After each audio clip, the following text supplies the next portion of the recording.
El primer invitado de la mañana es el ingeniero Wolfram González. Él es ingeniero aeroespacial, experto en combustibles. Wolfram, como siempre, un placer escucharte. Buenos días a todos los que nos están viendo por televisión y escuchan por radio. Ok, ¿qué debe pasar? Es decir, primero que nada, ¿por qué se da esta paralización? ¿Qué tan importante es este oleoducto en el suministro de gasolinas y combustibles, no solamente para Estados Unidos, sino también para todo el área del Caribe? Ok, bueno, mira, vamos a empezar explicando ¿Qué fue qué lo que es el pasó? oleoducto. Sí. ¿Qué es el oleoducto? El oleoducto colonial es el principal punto de suministro para el noreste de los Estados Unidos. ¿Eso qué explica? Que desde Texas hasta Nueva Jersey, imagínate tú la longitud, estamos Sí. hablando de 5.500 millas, 9.000 kilómetros. Llega desde el Golfo de México, desde Houston hasta Nueva Jersey, y suple a través de todos los estados. Y pasa por Luisiana, Mississippi, todavía hay refinerías, pero luego que cruzas Alabama y te vas a Tennessee, Carolina del Norte, Georgia, Atlanta, pasas por Washington, D.C. y llegas hasta Nueva Jersey, no hay refinerías que suplan de manera importante combustibles a esa región. De tal manera que cuando los ciberpiratas producen un ataque la semana pasada, se contiene el flujo y empiezan a quedarse sin combustible, más que, diría yo, por el pánico de la gente que no sabía qué era lo que iba a ocurrir, porque compraron más de lo que verdaderamente necesitaban. Ahora, ¿por qué es tan importante? Porque eso produce el 45% del combustible del noreste.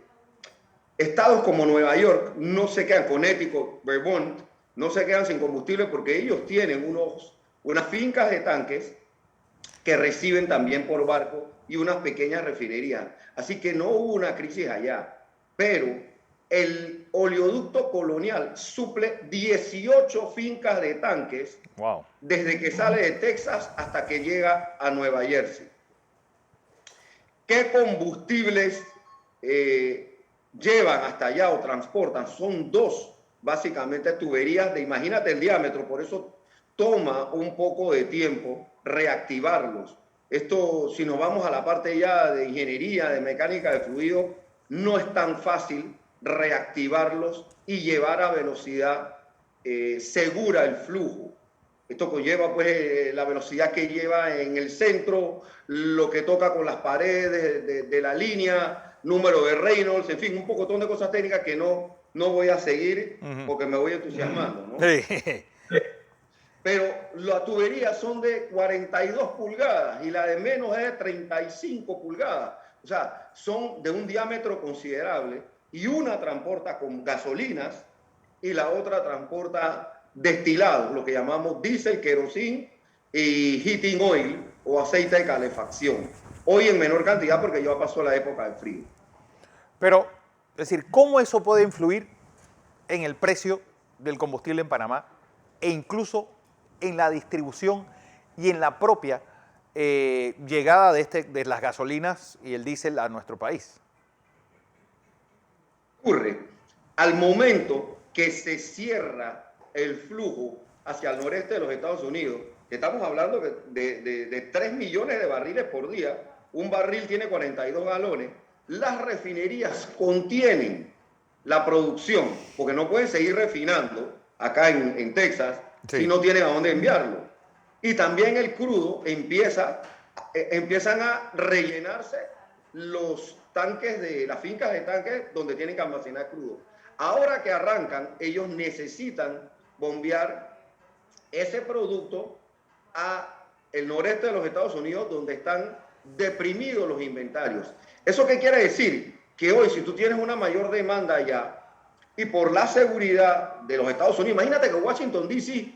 se quedó sin combustible. Wow. La capital de los Estados Unidos se quedó sin combustible. Ellos necesitan suplir todo eso y viene ahora la oferta y la demanda. Acá nosotros en el Caribe, en Centroamérica necesitamos combustible. Sí, es mejor que tengamos nuestra reserva estratégica en orden, porque nos va a tocar comprar al precio que nos quieran vender. ¿Cómo van los cálculos hasta el día de ayer? El combustible diésel, que se va a anunciar el cambio de precio en la fórmula de paridad el día de mañana, miércoles, se incrementa en 12 centavos hasta el día de ayer el costo por galón. Y las gasolinas, aproximadamente 7 centavos, la gasolina 91 y 95 el costo por galón. Cuando hablamos de 12 centavos, eso hay que dividirlo para que transformarlo a litro entre 3.78 y te va a dar 4 centavos por litro, más 3 centavos por litro. Más. Pero, es decir, ¿está garantizado el suministro de esas gasolinas hacia Panamá? Porque supongo que, así como las vacunas, Estados Unidos priorizará pues, la gran demanda que tiene que haber de combustible a través de este oleoducto en todas sus refinerías en el sur, que son las que suplen a nuestro país, las del Golfo. Sí. Mira, los Estados Unidos no le puede garantizar, o sea, lo primero que tienen que garantizarse es ellos mismos su suministro de combustible. Y más en esta época que comienza la temporada de verano, donde naturalmente empiezan los estadounidenses a salir y pasear, y más saliendo de una pandemia. O sea, se espera que el incremento en combustibles allá sea importante. Entonces ellos van a suplir primero a su gente. Los únicos que pueden controlar, y por eso está hecho el decreto 36 en la República de Panamá, que garantiza que los importadores distribuidores, o establece que los importadores distribuidores tienen que garantizar la reserva estratégica del país de combustible refinado a 7 días. O sea, que nosotros debemos tener suficiente. Aquí hay 4 jugadores importantes en gasolinas. En diésel hay más. Yo diría que no debemos tener problemas si se está cumpliendo con lo que establece la ley en la República de Panamá. Bueno, si se está cumpliendo la ley en la República de Panamá. Pero lo cierto es que, es decir, no solamente nos tenemos que poner en fila nosotros, sino estas refinerías del Golfo suplen de gasolinas a gran parte de los países del Caribe y de Centroamérica. Es correcto. De hecho, Panamá es una finca de tanques. Luego que se cierra la refinería, se convierte en una finca de tanques. Aquí llegan barcos grandes con importante cantidad de barriles y luego suben hacia el norte de Centroamérica, ¿no? Pero nosotros, siendo un hub, Fernando, con la finca de tanques que tenemos en Bahía Las Minas, sí, no debemos de tener problemas. Yo diría que no hay que alarmarse. Sin embargo, sí nos afecta el precio. Claro. Una recuperación económica de Estados Unidos que va viento en popa, lo que indica que viene el buen tiempo y los norteamericanos en el mes de junio empiezan a salir. Eso traería incremento en la gasolina y obviamente una rebaja importante en el diésel. Normalmente ocurre todos los años. Sí. Normalmente ocurre todos los años y va también recuperándose el combustible de aviación.